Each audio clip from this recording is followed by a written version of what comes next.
jobs, that work UPS, that work FedEx, that will give you way more protection than you think they will, probably in some cases more than the street dudes. You know why? Because they keeping you out of harm's way, because they making sure that you have a safe place to be. They making sure that you're taken care of. Now, the street dudes, it comes with those street consequences. Mm-hmm. So in one minute, you want to say you're dealing with those dudes for protection, but what happens when he's getting pew-pewed at? What happens when somebody breaking into the house? Are you being protected then? What happens when people get your personal information? When they cracking your cards? Are you being protected then? So it's a lot that comes with that word protection. So I just wanted to put that out there. I mean, just if I can say something. Yeah. Hey, you want to go first, or you allow me to go first? All I was gonna say is about the how men been groomed. Because if you look at society, man, look at every single TV show out there, Family Matters, all these TV shows with families. Where is there one family where the man just runs the house and he just says what goes, and like he runs the house, like you could tell he's the master, right? None of them. They always make the man look like the idiot, like he don't know what he's talking about, like he's an idiot. The kids ignore him, you know, it's stuff like that. That's what has been grooming the society. You feel me? Yeah. All those little things, they're demeaning masculinity. And that's all I want. Also, hold on, guys. Also, I get what Sage and the young ladies feel like. Of course, you don't want to be with a man that's just going to get punked. But it's like when you say that, it's like it's no in between. You said it's either going to be a street dude or it's going to be one of them type of dudes. All dudes are not like that. You got dudes that the street dudes respect who work 9 to 5s, who they already know, oh, we can't mess with him because they know he'll get down. So it's just not, I think that we just can't look at it as it's a street dude or it's that type of dude. It's like it's no in between. You got all kind of different dudes out here that stand up dudes that take care of their business, that's working on their business, that's, you know, being responsible with their family. But guess what? They're not street dudes. And they're going to give you just as much protection. Just because their protection don't come in a form of being feared by people. Like, you don't have to be feared by people to be somebody that people not going to mess with. Trust me, I come from the hood. I know a lot of street dudes. Look, this girl said it was the about utmost fun. Respect for dudes who work 9 to 5 jobs. They wouldn't mess with these dudes at all, and these are street dudes. So I think that we just look at this a lot. I'm sorry to cut you off, man. Go ahead. I'm sorry. Yeah, I just think that, you know, when we say the word protection, I think that word can backfire because a lot of young ladies deal with those type of dudes that's dangerous and that got fear, but they're actually putting themselves in harm's way. So how much are you really being protected? So I just question that word protection. So I want to see if Sage can kind of see what I'm saying.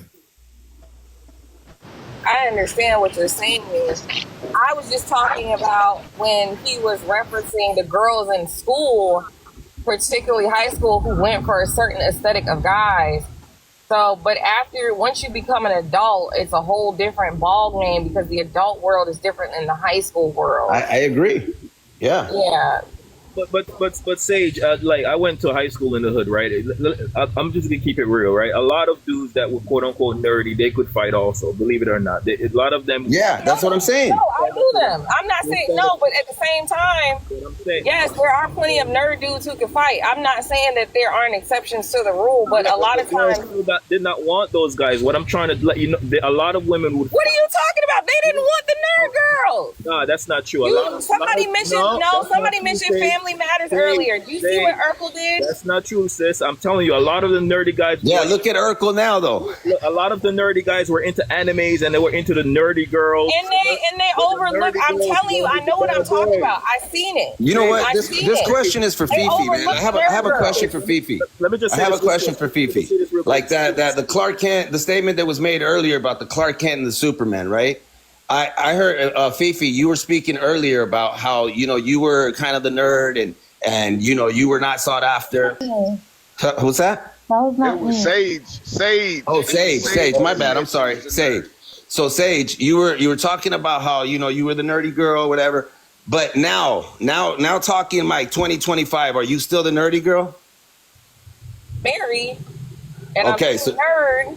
You know, I still like video games, anime, and comic books. So I mean, but do you think that being the person that was not sought after, that the guys weren't after you, Do you think that built character? Do you think that built like, you know what? I want to make myself better. There's certain things that I got to change, certain things that I got to do. Do you feel that? Or do you feel like you just raised in by yourself? I do think it built some character, but I mean, it just boils down to, you know, if you're not aesthetically pleasing to men, they're going to ignore you. They're not going to treat you well. Like, people in general don't treat people that they don't find attractive well. Men are not saying that. I mean, what's wrong with a beautiful woman looking beautiful, but having, you know, respect for herself and having morals and having values and standards? Like, what's wrong with that? Bro. Versus when a woman says, nobody's saying, like, I know men are bad too. I'm not saying they're great. Like, my mom was a single mother. I went through a lot of baby daddies. You feel me? Like, I know. Believe me, if anybody knows where a single mother comes from, I know, because I was in the trenches with her. You feel me?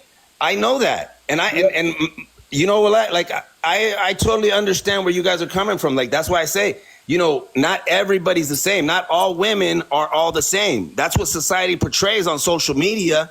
That's what you see every time you turn on the TV, because that's what they're influencing. But that doesn't mean the whole world is like that. As a matter of fact, there's more better women than there is these toxic women, right? But we don't see that because that's what's on social media. It seems like the whole world is turning like this. That's division. They're dividing us. One second, Q. I've been trying to get in here real quick. Let me add on to what Q said earlier. He just spoke on it again.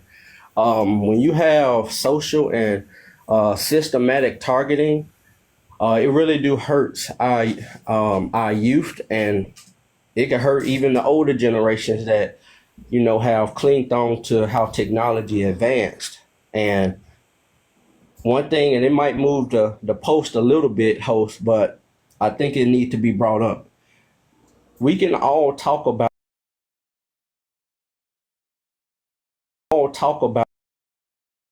but when it comes to talking about the solution, how are we going to actually find a solution to fix this momentous problem that everybody have? And it's a rhetorical question. We're not going to find it because it's a blame game. We blaming each other. I get you, True. Well, let me continue real quick.